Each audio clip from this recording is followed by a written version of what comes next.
Hey everybody, this is Deb with Truthification Chronicles, and I have an update on General Flynn, and I also want to touch on just a couple other things that are pertinent to what's going on right now, because this is an exciting time. It's begun. You'll understand that in a minute. Okay, Constitution Day. Yesterday, the 17th, was Constitution Day. I want to wish you a happy Constitution Day. That's a celebration of the day our Constitution was actually signed in 1787. It's an exciting time because it's also going to be remembered for Constitution Day 2018. A lot of things happened, and I want to update you on them. First of all, you probably saw that Mueller clears the way for Michael Flynn's sentencing. Yes, General Flynn will be sentenced. Haha, November 28th. Now, I want to clear something up. There were some comments made. General Flynn did not do anything wrong. He is innocent of any wrongdoing. Why did he plead guilty? He pleaded guilty because his finances were being drained, his family was being disrupted. He wanted it all to stop.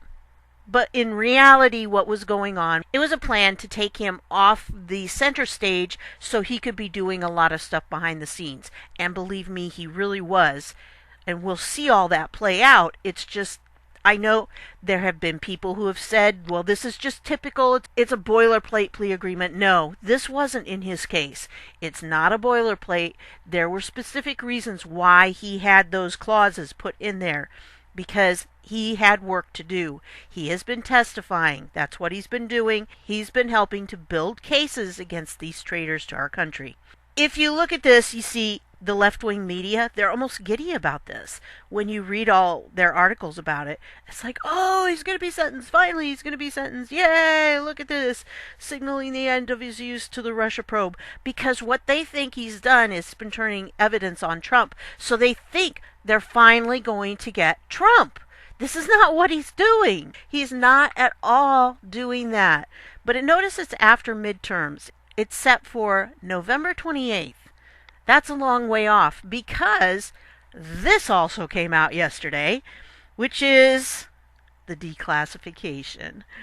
At the request of a number of committees of Congress and for reasons of transparency, the President has directed the Office of the Director of National Intelligence, that's Dan Coats, and Department of Justice, including the FBI, to provide for the immediate declassification of the following materials. 1. Pages 10 through 12 and 17 through 34 of the June 2017 application to the FISA court in the matter of Carter W. Page. For those who haven't looked at the FISA application, you really do need to look at that. Those pages are black. The whole page. I mean, it's just everything is redacted on those pages. And we're going to find out what's under those. Number 2, all FBI reports of interviews with Bruce G. Orr prepared in connection with the Russia investigation. Wonder what Brucey has to say here. And number 3, all FBI reports of interviews prepared in connection with all Carter Page FISA applications. So this is really going to be stunning when all of this comes out. You're going to see some things that Q has been saying for a long time, and now we're going to have verification of it. And then this last part is the real kicker. In addition, President Donald J. Trump has directed the Department of Justice, including the FBI, to publicly release all text messages relating to the Russia investigation without redaction of James Comey, Andrew McCabe, Peter Strzok, Lisa Page, and Bruce Orr. Okay, you want to know who's going to be arrested? There are their names. They will be arrested. And then the others are going to follow. This is like dominoes. The first domino went down on November 17th, 2018, and the rest are all going to start following. You just watch. This is a domino effect, or it's like the snowball up at the top of the mountain. It's been pushed down, and there is no stopping it because it's gathered enough speed and enough size that you can't stop it at this point. People have asked, why are you putting all this out there? If this is their undercover plan, what are you doing? You're exposing them. No. The thing is, we need this information to get out there because you all need to understand that what Q has been saying all along is starting to come true. He has been preparing us, and his statement of future proofs past Now is the future. It's going to start proving what he said in the past. All of those things, you're going to see that this was real, that Q is who he says he is, and this is all starting to happen just like he said it would. How does this affect Flynn's sentencing? Well, once the truth comes out about the FISA, we'll find out that it was completely bogus. There was no evidence or fact-based information to start it. Therefore, anything that they collected from it is illegitimate. It is not legal. Flynn's unmasking was illegal. And all of this is going to disintegrate both the Mueller probe and it's going to wipe out Flynn's indictment. Because none of it was true.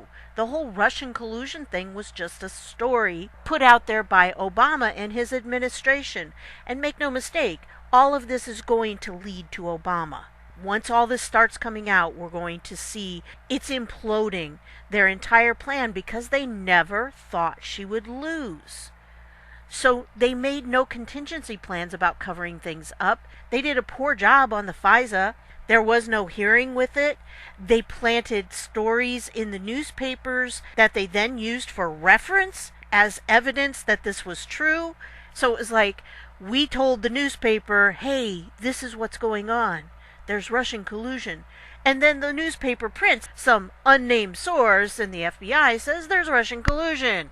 And so what happens? Oh, the FISA court says, okay, there you have evidence. Because they'll look at all these articles. So this is not only going to implicate these FBI people, it's going to implicate a lot more because Loretta Lynch is now talking. And it's going to go all the way up to Obama because I think Obama was behind the original decision to get this FISA warrant. So it's all going to start coming together. And by the way, there is a tarmac recording that's going to come out eventually in this as part of the evidence. Loretta Lynch was involved in this, and the directions, I believe, came from Obama. And I think the recording, I'm not 100% positive on this, but I think the recording is going to have Obama on a call somehow, so it's very obvious that he was offering her a deal. If Loretta Lynch let Hillary Clinton slide, she was going to get a deal to be the Attorney General when Hillary Clinton got in, and then as soon as Ruth Bader Ginsburg resigned, which was going to be shortly thereafter, Loretta Lynch was going to be appointed to that position. So I think it's all going to come out. I think they were all complicit in Antonin Scalia's death, and that's all going to come out too. All of this plays together. These are all the dominoes. Once the first one falls, the rest are going to follow because they all are linked together. All of this Russian collusion, the Mueller probe, all of this is going to start unraveling because this FISA is the key to the rest, and it's going to lead to all the rest that happened. Now here's something interesting. The other night I watched this, it's a shortened version of the History Channel's documentary. I think the History Channel documentary is like an hour and a half long. This condensed it down to his story. It gives a good overview of the story of Sun Tzu. If you watch this, you will understand exactly what the Q team has done. They've done their preparation ahead of time. They had everything planned out. There was no way they were going to lose. They had it planned out. Every step of the way has been planned. It is all now happening just as they planned. And like I said, if you watch this, I'll put the link down below. You'll get a feel for what they're doing, and you'll understand a lot of the moves they've been making have been to deceive their enemy into a false sense of superiority, that they've misled them, they sent them different directions so that they could close in behind. The tactics are there. If you watch this, you'll understand what the Q team has been doing all along. I wanted to share that with you. Again, the links will be down below in the description, so feel free to see that. So thanks for stopping by. See you later.